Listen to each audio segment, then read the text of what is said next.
Indonesia mengukir sejarah baru.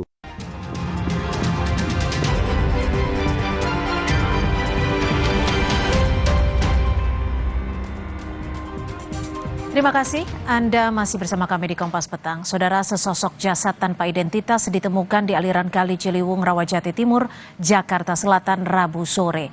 Saat dievakuasi, sebagian anggota tubuh korban sudah tidak utuh. Warga Rawajati Timur, Pancoran, Jakarta Selatan, Rabu sore dikejutkan dengan penemuan sesosok jasad di aliran Kali Ciliwung. Saat ditemukan, posisi jasad tertelungkup tanpa busana. Polisi dan petugas Dinas Gulkarmat serta BPBD Sektor Pancoran yang tiba di lokasi langsung mengevakuasi jasad tersebut. Usai dievakuasi, diduga korban berjenis kelamin laki-laki. Siap, Bang, ini kita bawa ke ini, Palang Hitam. Saat ini mayat tersebut dibawa ke Rumah Sakit Keramat Jati, masih proses otopsi untuk diketahui memang jenis laki-laki.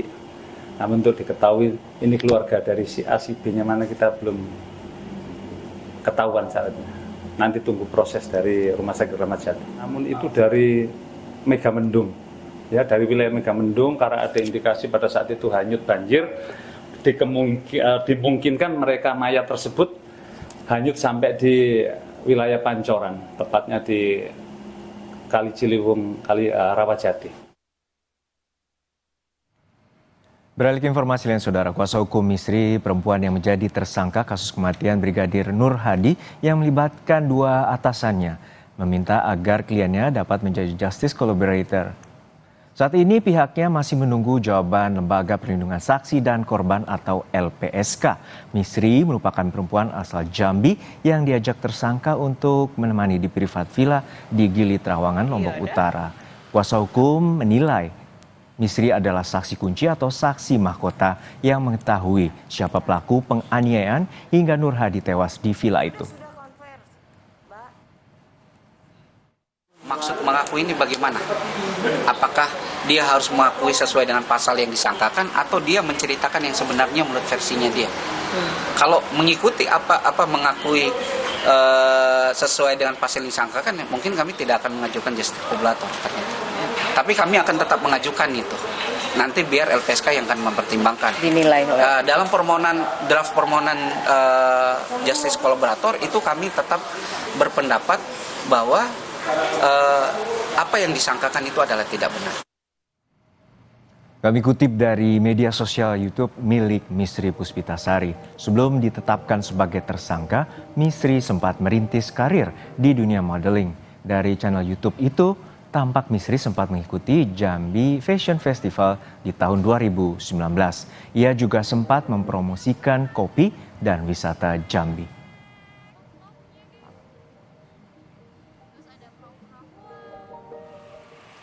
Sementara itu, tim penyidik Mabes Polri turun tangan memeriksa para tersangka di rutan Polda NTB. Dalam penyelidikannya, seluruh tersangka terindikasi berbohong atas kematian Brigadir Nur Hadi. Akibatnya, polisi kesulitan menentukan siapa pelaku utama pembunuhan Nur Hadi. Menanggapi kecurigaan publik adanya rekayasa penahanan, Polda NTB menegaskan dua perwira polisi yakni YG dan HC benar-benar ditahan di rutan Polda NTB.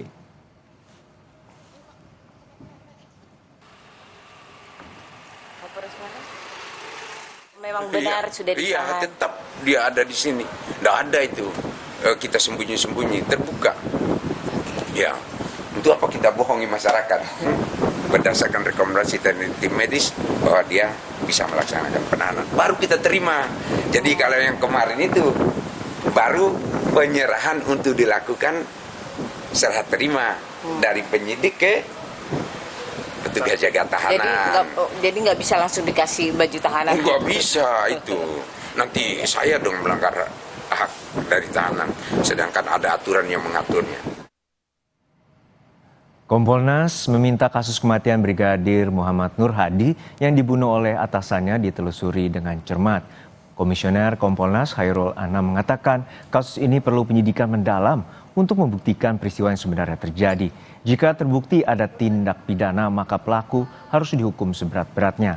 Hal ini guna memberi efek jera dan menghindari kejadian serupa terulang. Ini memang harus dipidana seberat-beratnya. Ada dua dimensi dalam konteks pidana seberat-beratnya. Dimensi pertama adalah pelakunya adalah anggota polisi sendiri. Ya, bagaimanapun juga anggota polisi kita berharap memang tidak melakukan kejahatan karena dia tahu aturan-aturan yang mengatur tidak membolehkan kejahatan sehingga harus ada pemberatan. Yang berikutnya dimensi kedua adalah korbannya juga polisi, di mana negara melakukan investasi banyak untuk membuat sebuah anggota polisi sehingga bisa menjaga kita semua yang nggak boleh dihilangkan begitu saja nyawanya. Sehingga pelakunya harus dihukum seberat-beratnya. Polisi telah menetapkan seorang perempuan Misri menjadi salah satu tersangka dalam kasus kematian seorang polisi yang dibunuh oleh atasannya. Misri menjadi salah satu orang yang sempat merekam Brigadir Nur Hadi sebelum tewas di tangan atasannya. Lalu seberapa besar peran dari Misri dan menjadi saksi mahkota dalam kasus ini, kita bahas bersama dengan pengamat kepolisian dari ISES, Pak Bambang Rukminto. Selamat petang Pak Bambang, semoga sehat selalu. Selamat petang, Bu Jino. Ya, Pak Bambang, ini kita melihat bahwa ada dua tersangka, yakni juga sebagai perwira polisi dan saat ini sudah di PTDH atau dipecat dan juga ditahan. Namun polisi hingga saat ini belum mengungkap sebenarnya apa motif pembunuhan ini terjadi. Ya, memang agak aneh ya bagi nalar publik. Karena kasus ini kan sudah terjadi 14 April yang lalu, kemudian baru kasus peristiwa kematiannya 14 April, kemudian mulai terungkap 1 Mei kan, artinya sudah hampir 1,5 bulan kasus ini bergulir. Tetapi kepolisian daerah NTB seolah-olah mengulur-ngulur waktu untuk menetapkan para terduga tersangka ini dan menentukan siapa pelaku dari pembunuhan Brigadir Nur Hadi ini.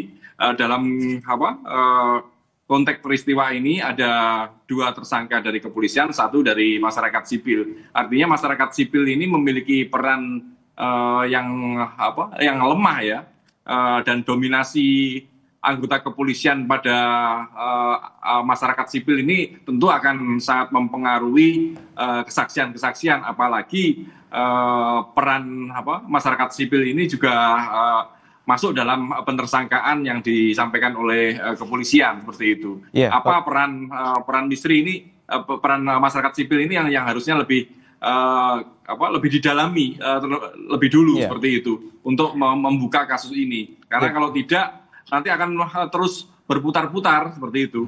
Ya, Pak Bambang, kita mengingat bahwa di tahun 2022 silam mengingat kasus dari Freddy Sambo terkait dengan kasus ini juga kita melihat ada dugaan relasi kuasa karena melihat atasannya ini merupakan seorang Kasubdit Paminal Propam pada saat sebelum dipecat dan korban merupakan anggota dari Propam sendiri. Anda melihat seperti apa dari kasus ini? Apakah ada unsur dugaan relasi kuasa dan berkaitan dengan jabatan yang dimiliki oleh Kompol Y atau yang menjadi tersangka saat ini? Sangat memungkinkan ya, apalagi dalam proses penyelidikan ini mereka juga diketahui mengkonsumsi obat-obat terlarang seperti itu. Artinya fungsi Propam ini tidak menjalankan fungsinya dengan baik, antara bawahan dan atasan ini terjadi problem. Dan tidak menutup kemungkinan relasi kuasa dominasi atasan pada bawahan ini sangat kental dalam kasus ini seperti itu. Makanya kalau kemudian di situ ada unsur narkoba, akhirnya muncul asumsi kemana-mana. Apakah ini adalah dalam upaya menutupi jaringan narkoba yang lebih luas atau hanya sekedar kecemburuan saja? Karena informasi yang tersampaikan di luar kan ini karena korban meninggal ini melakukan tindakan merayu salah satu tersangka, misalnya seperti itu. Iya. Dan dari temuan dari ahli forensik bahwa korban mengalami luka di bagian leher, kemudian patah tulang juga di bagian leher, luka kepala, punggung hingga bagian kaki. Artinya ada penganiayaan berat di sana dan dugaan ini juga bisa mengarah ke pasal pembunuhan berencana atau pasal 340. Namun kita melihat bagaimana adanya tersangka dari warga sipil dan sejauh mana dari kesaksian ini menjadi saksi kunci dan juga dari kuasa hukum tadi bisa menjadikan dia sebagai justice collaborator? Ya, makanya peran masyarakat sipil ini kan sangat lemah dalam konteks penyelidikan kan sangat lemah. Upaya-upaya intimidatif pada saksi itu seringkali dilakukan oleh penyidik kepolisian. Maka peran dari salah satu anggota, salah satu tersangka ini apa itu harus lebih dijelaskan. Apakah ketiga-tiganya melakukan pengeroyokan, misalnya melakukan tindakan kekerasan bersama-sama atau seperti apa? Itu yang sebenarnya harus dijelaskan. Benar yang seperti disampaikan oleh pengacara anggota masyarakat sipil ini, bahwa ini layak untuk menjadi justice collaborator. Ya, maka apakah Propam Polri perlu turun tangan langsung ini untuk mengusut kasus ini, Pak? Ya, untuk menjaga objektivitas seharusnya memang Mabes Polri turun ya. Tapi saya melihat Barreskrim sudah turun. Propam memang juga seharusnya segera turun. Dan yang lebih penting lagi, LPSK juga harus segera melindungi saksi ini seperti itu. Baik, kita nantikan bagaimana pengusutan tuntas dari kasus ini dan juga kita melihat apakah ada unsur dari motif relasi kuasa atas kematian dari Brigadir Nur Hadi. Terima kasih atas perspektif Anda bersama kami, Pak Bambang Rukminto, pengamat kepolisian dari ISES di Kompas Petang.